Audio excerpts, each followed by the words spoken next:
दुर्गा नदी के किनारे बसा एक गांव फूलपुर। गांव में कुछ 100-150 लोग रहते थे। अंजलि, जो कि पास ही के जिले में रहती थी और 12वीं पास कर चुकी थी, उसके पिताजी ने बेटी को जल्दी विदा करने के लिए उसकी शादी फूलपुर गांव के मुकेश से करवा दी थी। मुकेश कभी स्कूल नहीं गया था और इस कारण वो पढ़ा लिखा नहीं था और बाकी गांव वालों की हालत भी मुकेश जैसी ही थी। मुकेश के घर में उसके माता पिता भी रहते थे। सासू माँ, मैं बाहर मंदिर तक जा रही हूँ, आधे घंटे में आ जाऊंगी। अरे अभी कहीं जाने की जरूरत नहीं है, चुपचाप जाके रसोई में रात के खाने की तैयारी करो और ये घूंघट के नहीं रहती। रात में अंजलि छत पर जाकर अपनी मम्मी से बात कर रही होती है। तभी गांव की 3-4 औरतें उसे देख लेती है और दरवाजे पर आकर उसकी सास से शिकायत करने लगती है। और क्या हुआ? अरे छत पे तो देखो, आपकी बहू मटक के किसी से फोन पर बात कर रही है, दिन भर फोन पे लगी रहती है। अरे कल तो मंदिर के पास वो क्या कहते हैं, सेल्फी ले रही थी। शहर की बहू रखना अच्छा शान की बात है, पर देखना इसके लक्षण से ये तो तुम्हारे परिवार को बदनाम ना कर दे। ये पहली बार नहीं था जब सास से गांव के लोगों ने अंजलि की बुराई या शिकायत नहीं की हो। अब तो ये रोज की बात थी। अंजलि ये सब सुन लेती है। जब वो नीचे जाती है तो मुकेश भी वहां आ जाता है।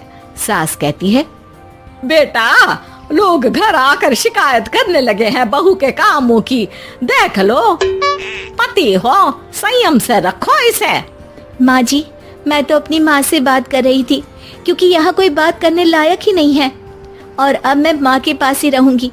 वहाँ क्या रहना, वहाँ बाहर के लोग तो ठीक है पर घर के लोग भी इज्जत ना दे सके। अरे नहीं नहीं अंजलि, ऐसा नहीं है, धीरे धीरे सब ठीक हो जाएगा, तुम फिक्र ना करो। अरे बस कुछ बोलना ही नहीं है, सर पे चढ़ा रखा है बहू को। सास मुकेश की नरम बात सुन के वहाँ से मुंह चढ़ाकर चली जाती है। मैं तो कहती हूँ हम दोनों शहर चले जाते हैं।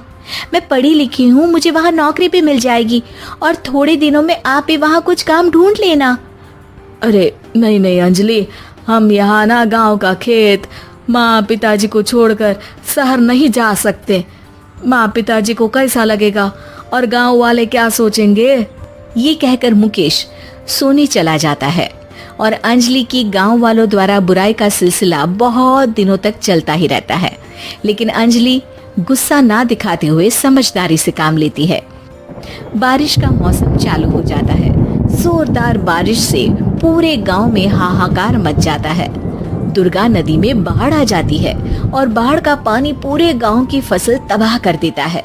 फसल की ये हालत देखकर गांव वाले निराश हो जाते हैं और बात तो यहाँ तक पहुँच जाती है कि कुछ लोग तो अंजलि को इस सब का दोषी ठहरा देते हैं। अरे पूरी फसल तबाह हो गई, पता नहीं किसकी नजर लग गई है। अरे जब से चौधरी परिवार में ये शहर की बहू आई है ना, तब से ही गांव की शांति चली गई है। इसके कर्म कांड से माँ दुर्गा नदी भी खुश नहीं है। ये सब सुनकर बेचारी अंजलि रोते हुए अपने घर चली जाती है। कुछ दिन बाद सभी गांव वाले अपनी फसल का मुआवजा लेकर अपने अपने घर आते हैं। मुकेश भी 1500 लेकर आता है। अंजलि को जब पासबुक दिखाता है तो अंजलि हैरान हो जाती है। अरे ये पासबुक में तो उन्होंने 4000 की एंट्री करी है और आपको सिर्फ 1500 दिए। सच में? अरे वो सरकारी अफसर आपको बेवकूफ बना रहे हैं। सरकार की तरफ से हमें 4000 मिले हैं लेकिन बाकी का सारा पैसा खुद ही खा रहे हैं। आप लोग के अनपढ़ होने का फायदा उठा रहे हैं। ये सब सुनकर मुकेश परेशान हो जाता है लेकिन अंजलि उसे हिम्मत से काम लेने को कहती है और सुबह होते ही मुकेश को पंचायत कार्यालय ले जाती है और साथ में गांव के और लोगों को भी। आप सरकारी बाबू क्या गांव के लोगों को बेवकूफ समझते हैं? आपको क्या लगता है ये पढ़े लिखे नहीं है तो आप कुछ भी मनमानी करेंगे?